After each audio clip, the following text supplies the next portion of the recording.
waa asalaamaaleykum waa Sénégal maa ngi leen di nuyu ci seen tur ak ci seen sant. Tey dama décidé def benn dama décidé def benn live pour waxtaan ak sénégalais yi am yu ma leeral tuuti parce que depuis quelque temps ngeen seetloo am na ñuy jóg di woowe seen bopp ay activistes donc di woowe seen bopp ay activistes mu mel ni fa tabarakallahu dafa am luñ ci war a leeral ñooñu di woowe activistes ñooy ñan.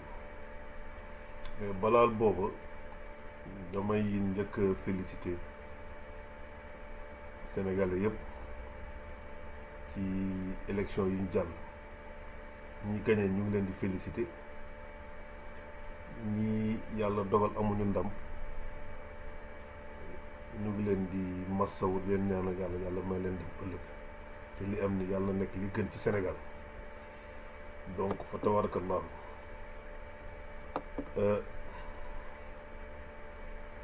di saluer aussi la maturité une fois encore du peuple sénégalais bi ñu def preuve bi ñu def ci élection yi au moment où d'autres nations ñoom ñi ngi def ay coup d'état wala ñi ngi reyante seen biir le peuple sénégalais a choisi la voie la plus démocratique pour mën a dem donc loolu dañ koy santé suñu borom tabarakallahu mais mu mel ni démb dafa am benn vidéo bu am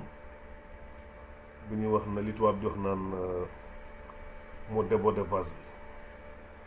bu ngeen xoolee processus bi depuis quelque temps am na ay nit yu jóg di saaga kilifa diine yi particulièrement dernier temps yi gis nañ ñuy saaga Tiwaawan gis nañ fi ñu jël benn vidéo monté yu toll ni Mouhamadul Mansour radiyallahu taala anhu jël photo di ko booleele di ko dendal ak photo ñi am ñaari tur loolu ëpp na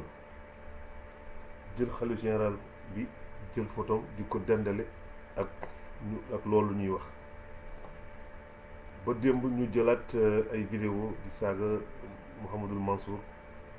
Jamil donc mu mel ni mbir maa ngi bëgg te fan yële saaga woon nañ fi Serigne Cheikh Ahmed Tidiane Al Amin te lépp ci kaw même personne bi la même groupe bi la c'est-à-dire que finalement dootul mbiru politique mbiru acharnement la léegi ñi koy def ñooy ñan d'abord il faut ñu poser parce que dafa am benn wax bu am solo bu kilifa di wax mu ne le message est important mais le porteur du message est aussi important benn sagaru nit bu ñuy wax Akhenaton ku tekkiwul dara ko xam ne mu ngi saaga Tiwaawan waaye nag ci wéyjuram la ko njëkkee parce que bu dee yow sa wéyjur daf la jël nga dafa nekkoon taalibi Tijaan yow nga taxaw di saaga ñi topp tarixa cheikh wala ngay saaga tarixa bi kon yow sa wéyjur nga njëkk a saaga nga leer ba pare donte nag wéyjuram ñu ku baax la duñu wax lu ñaaw ci wéyjuram wala dara donc ñu xam ko mu tudd Akhenaton tuddee boppam déjà Akhenaton loolu mooy njëkk première question bi ni ñu war a posé wu lu kam mu tuddee boppam Akhenaton te sa wéyjur jël tuddee lu Ousseynou Seck nekk France nga tuddee sa bopp Akhenaton lu tax Akhenaton loolu mooy première question bi kan mooy Akhenaton pour Akhenaton mu ngi jógee ci Firawna boo xam ne muy bokkoon ci 18e dynastie bu Égypte antique moo nekkoon deuxième Firawna ci 2e dynastie yow nga dem tuddee sa bopp Firawna lu tax mu choisir boppam tuddee ko Firawna c'est important li may wax ni dama bëgg ngeen déglu ko parce que ñoom ak ñi mu àndal ñiy saaga kilifa yi nee nañ yow diine yi nga xam ni diine yi nga xam ni dafa sukkandiku ci tawxiid ci walla ci maanaam ci li ñu tubaab di wax en fait maanaam diine yi nga xam ne dafa jóge ci yàlla les religions révélées muy christianisme muy diine islam wala muy diine judaïsme yooyu yëpp nee nañ yoo diine yooyu dañ ko importé dañ ko indi suñu réew ndax ñun ci loolu lañ cosaanoo donc ñoom weddi nañu l'islam léegi ñoom nee nañ seen bopp ay këmit lañu këmit nee nañ moom këmit moom mooy diine bi nga xam ni moom la Firawna doon topp léegi ñoom diine boobu la ñuy topp te li ma lay wax ni da ngay remonté ba ci Abi Thiam bi nekkoon Nantes ñoom Moussa Camara ak ñoom ñëpp bëri na ay xale yoo xam ne ñoom ñëpp nee nañ ñoom gëmatuñu diine l'islam diine gi ñu gëm moom mooy diine bi nga xam ni ci la mooy diine këmit dama bëgg ngeen dem baatu këmit boo ngeen ko déggee ci hiéroglyphe moom mooy lu ñuul boo leen ku déglu Cheikh Anta Diop am na fu mu koy définir ci bu muy définir turu iris mu ne iris mu ngi signifier seet xëm maanaam nit ku ñuul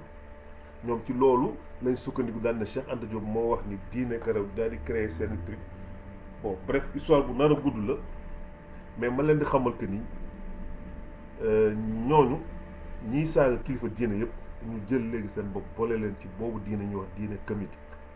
donc ñoom weddi nañu l'islam weddi nañu diine waaw donc kooku est-ce que moom léegi mën na nekk une référence pour wax ci wax kon donc mbir mi nekkatul mbiru politique am na c'est plus profond que ça donc ñoom weddi nañ seen bopp weddi nañ l'islam weddi nañ fi leen jur yow sa wayjur jur la tuddee la tur bu baax Ousseynou nga dem tuddee sa bopp nga dem tuddee sa bopp Ousseynou Akhenaton léegi nag jógetoo ci nga weddi li la tuddee bopp nga dem weddi dugg ci beneen diine bu dul diine l'islam yaa ngi tudd léegi diine këmit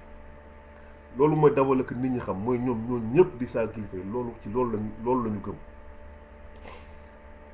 beneen bi am mooy waa kii saaga naan ay xawma lii wala lële di indi ay lu muy xaw mais est-ce que moom nga bëgg mu gëstu ko est-ce que moom mooy kan parce que ñun fii ci Europe xam nañ fi ñiy xeexu diaspora bi mais kii ni wax Akhenaton kenn mosu koo gis ci benn xeex ci diaspora bi bu Macky Sall ñëwee du France du fenn mais li ci intéressant mooy parce que ñoom nee dañu gëm Sénégal duñu jub ñoom ñoo baax ñoom ñoo def lii boo bëgg tuuti rek ngeen déglu kii di wax li mu wax ci moom Akhenaton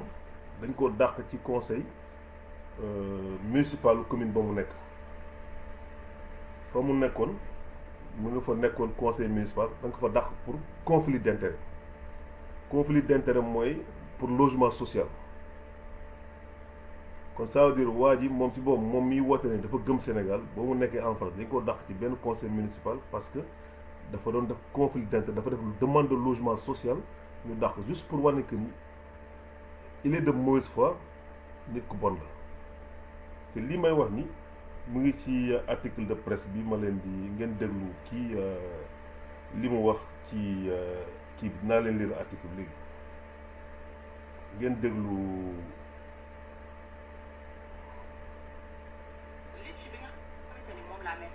d'abord avant may ñëw ci conseil municipal bi déglu ndaw si li muy wax ci ñoom. maam nee na képp ku ñu joxe woon xaalisam fii la ko waxee woon ci diggu panel bii. sama page Facebook laa ko waxee woon nit yi wóol ma ba def 7600 euros. waaw képp ku ci defoon xaalisam na daw si jël si xaalisam parce que politiciens yi ñu ngi mel ni ay dëmm yu jëfur ci 7600 euros looloo tax Akhenaton ngi mel ni ku jafur moo tax. temps yi gisoon nañu ko ci internet. nee na Akhenaton mu ngi jëfuru ndax 7500 euros. daal di bëgg a dee ñoom ñëpp a ngi bëgg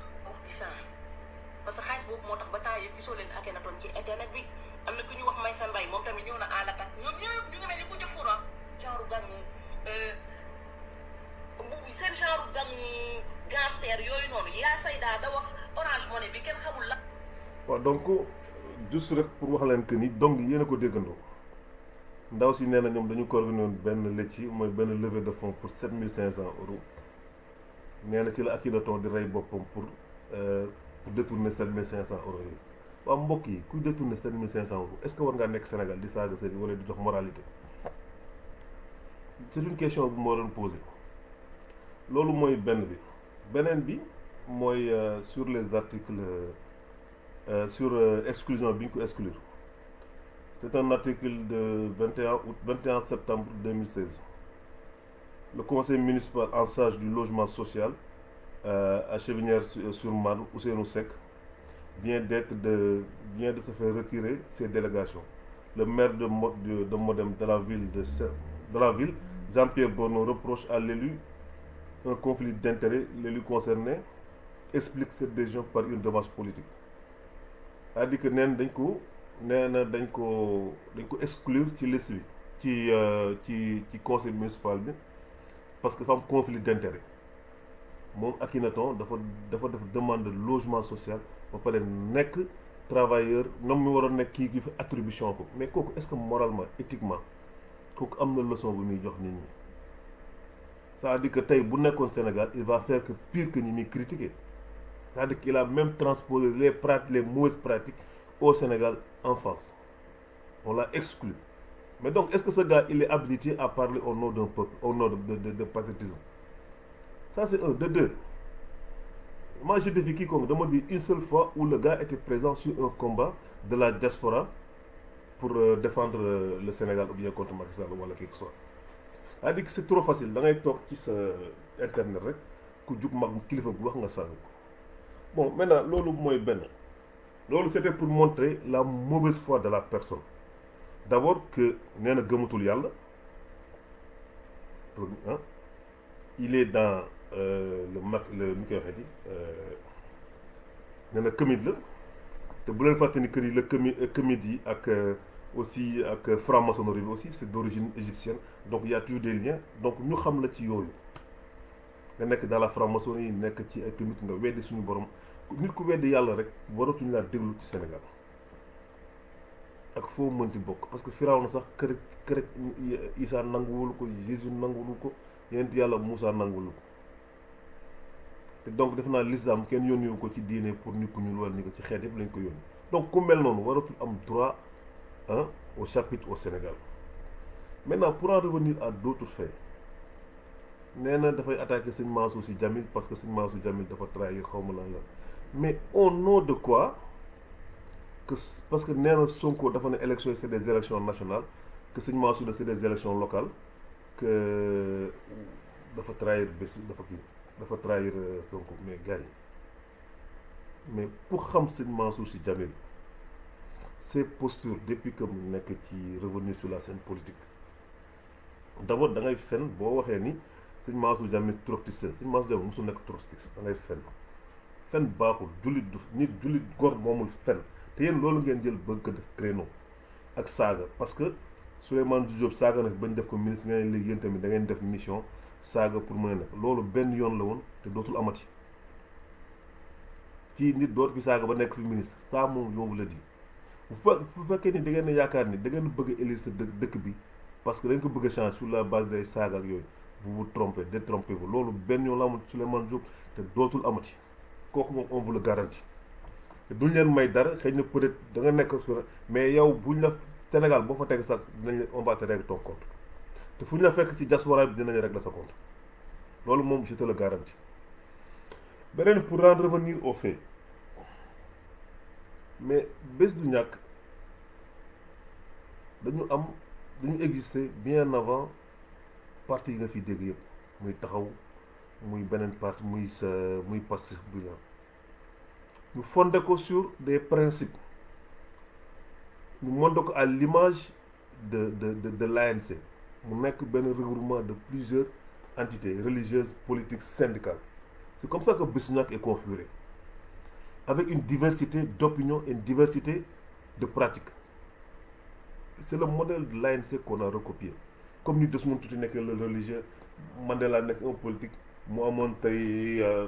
ñoom l'actuel président xam ne c'était des syndicalistes et tout ça Foza donc c'est comme ça que l'ANC a été bâti Bessu Ñakk a été bâti sur le même modèle mu am une diversité mais ñu am une philosophie en matière d'élection locale c'est très clair et très net depuis 2014 suñu première participation te d'ailleurs sax loolu moo tax ñu créé wu en parti politique parce que la loi moo bi ñu changé loi bi daal ne aucun mouvement mënatul nekk parti politique mënatul dem aux élections civiles ci la ñu demee Bessu Ñakk demander seen récépissé pour mën a nekk un parti politique ñuy tete cela on resterait un mouvement de la société civile mais à vocation politique c'est ça la philosophie de Bessu Ñakk peut-être que ce soit très clair ñu ne ku bëgg ci nekk candidat da ngay dem sa base mu élire la wala booy suñuy candidat da ngay dem au niveau local c'est comme ça qu'une démocratie et c'est ce qui s'est passé réellement sëñ Mansour Djamil li mu wax c'est très clair il dit que moom sa position moom il donne day soutenir personnellement Amadou Hott vu ses compétences mais ceci ne dit pas que moom mooy la position qu'il a donné benn ordre politique pour que ñu voter. Pour le cas de Cheikh Omar, ça fait 4 ans que Cheikh Omar Djamil il travaille à la base porte à porte def li muy liggéey mais est-ce que du jour au lendemain il y a une nouvelle coalition mu ñëw alors il abandonne tous les principes ak li mu doon yëpp jox ko ñu quel que soit le résultat bi mu obtenu il est resté fidèle à ses principes et il a obtenu les résultats qui ont ñu ngi koy féliciter au passage mais yow nga toppale rek taxaw di saaga di wax et puis tax di wax ju ñaaw naan Sëñ Mansour Djamil amul soxna ñu ngi nuyu suñu yaay ay dëkk au passage wax du bon yooyu na la ko nit mënee wax nan nga mënee dugg ci vie privée wu nit ñun du ñu saaga sa wéyjur ndax sa bàyyi xam nañ ni taalibi tijaan bu baaxoon la mais yow ku bon nga. Maintenant beneen question bi ñu bëgg a aborder mooy que au niveau de la coalition Yewwi Askan Wi non avant loolu nga ne Tivaouane xaw ma naan ak lan Sëñ Mansour Djamil dafa joxe mais Sëñ Mansour Djamil bés du ñàkk a décidé de ne solliciter aucune voix au niveau de Tivaouane. D'une manière exprès, on a choisi de ne pas s'engager politiquement à Tivaouane depuis des années. Depuis 2014, on a dit de ne pas nous engager politiquement à Tivaouane. Pour plusieurs raisons qui nous sont d'ordre personnel. En quoi lañu joxe benn ndigal wala kenn ban ndigal lañu joxe à Tivaouane le xalifa général taxaw daal ne yoonam nekkul ci élection ku ci nekk farul ak kenn naa loolu leer na mais léegi lan ngeen bëgg. Je me demande qu'est-ce que vous voulez. Il faut être vraiment lâche pour nekk sa ginnaaw ordinateur di saaga ay góor. ñu ngi lancé nag un appel à tous les talibés tijaan ak foo mën ci nekk ak képp ak bépp talibé mun ak képp ku nekk ci mbirum mutasawwifuna yi ñu ngi leen di lancé un appel parce que boo seetloo ñoom bu ñuy def seen yu bon yi dañuy jël souvent les booy taxawalukatu genre nee nañ ay wax a biir lañu pour léegi ñoom léegi ñuy indi ay aaya ak ay affaire te jànguñu xaala wala kaset jànguñu tous noonu la ñuy jéem comme mel ni alpha xaw ma lan alpha ba des trucs comme ça di ko dugal seen vidéo pour que ñuy indi ay contredire religieusement pour des questions c'est-à-dire depuis quand des wahhabites et des kamites se marient vous vous rendez compte ñoo xam ne nee nañ gëmutuñ yàlla ak ñi nga xam ne nee nañ ñoom dañoo gëm yàlla ba ci sunna rek la ñuy dund léegi ñooñu ñooy marié wu pour léegi di contrecarrer mu tasawuf fu ne y a un problème alors donc ba tax na moi je lance un appel à tous ces jeunes là à tous les d'être très vigilants on du ñu bâtir ce pays sur la base de mensonges on va pas bâtir ce pays sur la base d'insultes ñu amuñu dul suñu ay kilifa diine tey bu Sénégal échappé am loo xam ne les 52 états africains amuñu ko dafa am lu am Sénégal te amul feneen donte am na tarixa yu am Sénégal am ci yeneen dëkk mais li am nitu yàlla yi am Sénégal ñu amul feneen c'est ça la vérité donc ba tax na dafa mag ñi liggéey moo tax tey Sénégal donc loolu duñ ko bàyyi kenn duñ ko bàyyi du ñu bàyyi kenn du ko yàq moo tax je lance un appel nag la appel bi may lancer moom mooy képp koo xam ne jeune nga nekk war a voté ji wala demal nga inscrire boo waree voté nga voté képp ko taxawati nar a saaga suñu ay kilifa il faut le sanctionner sévèrement c'est ça la vérité beneen appel bi may def nag moom mooy dama koy jëme en direction des responsables de Yewwi Askan Wi parce que ces gens ils se réclament de vous en commençant par Sonko en commençant par Khalifa Sall en commençant par ñoom ñi nekk ci mouvement boobu yëpp na c'est à vous de vous déterminer nag est-ce que pour dire est-ce que ces gens là yéen a leen yónni wala yéen yónni wu leen dañu bëgg que ce soit très clair il faudrait que maintenant que loolu mu nekk une donne boo xam dañ koy dugal dans les éléments képp ku ci àndati koo xam ne da ngay saaga suñu kilifa on te sanctionne c'est ça la vérité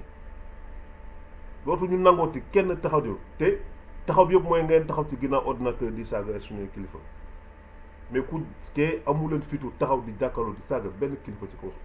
ça mooy on va plus vous le laisser te on va vous traquer nag fu ngeen mën ci nekk ñu ñuy def ba xam sa tur Ousseynou Seck xam sa turu baay xam fa nga bokk mën nañ def leneen nag leneen ce ne sont pas nag des menaces ay avertissement yu ma lay jox la te s'il le faut on va taper fort foofu nag la ñu bëgg a yem ci wax ji duñ ci sori ñu ngi lancé nag un appel ñu ñëpp lii ma def tàgguma ci benn kilifa parce que dama jàpp ni bu ñu attaqué sa kilifa da nga war a tukk boo déggee wax lu ñaaw yeneen bekk wax boo déggee lu ñaaw na nga ko naqarlu na nga ko astaghfirullah na nga ko dindi ci ay jëf boo ko mënul dindi ci jëf nga dindi ko ci wax boo ko mënul jël na nga ko naqari ñoo dañu taxaw pour dindi ko ci jëf dindi ko ci wax leeral bopp nit ñi ñooy kan il faut que c'est important que nit ñi xam ne ñii di wax gëmuñu yàlla gëmuñu yonent te il nous amuñ benn apport bu ñu mën a indil à ce gens-là qui se réclament il faut que ce soit très clair kenn gisu leen ci benn combat ñi nekk en France on les connaît les Bengelloune et les autres on les connaît bien ñi dem sur le terrain ñooy dem au consulat ñoom ñooy accueillir par exemple les combats de l'opposition ñoom ñooy nekk place Trocadéro pour défendre kenn musulaa gis ci benn combat man je suis là après ma je suis en Belgique mais damay dem Paris bu élection amee te kenn ban patriotisme ngay réclamé wu kenn musulaa gis dans les foyers nga dem sensibiliser kenn musulaa nga distribuer fly donc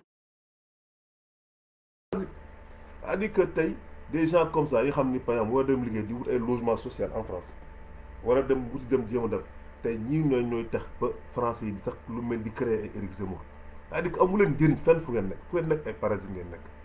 c'est-à-dire que yow miy woote tey naan da ngay indi éthique naan da ngay saaga kilifa yi wala da ngay saaga li yow sa bopp yow jubuloo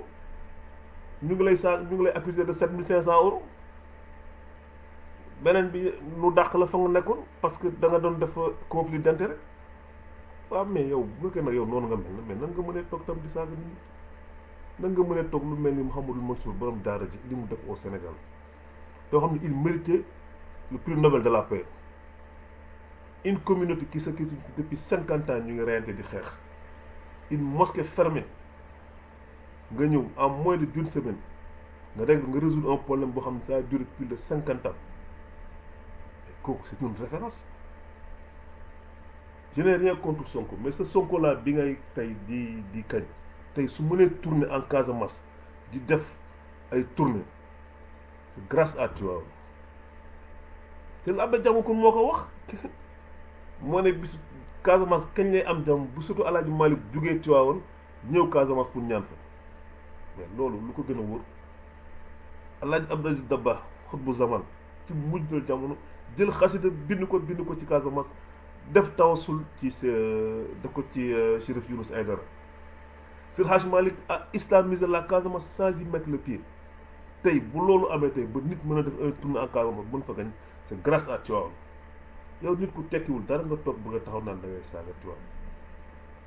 sëñ Mansour Sy Djamil ba muy def politique sa bàyyi juddoogul bi muy tey nga naan ko dafay dem dunde tey mais lan moo gën a confortable tey mu dem toog xool ne nañ ko indi ay addiyam mais il ne le fait pas il est descendu sur le terrain malgré son âge malgré tout nga ne dañ ko investir dañ ko amul ay candidats yu ñu investir nga bañ mais da ngay fen sëñ Mansour bi ñuy def les investisseurs il était à Paris pour des visites médicales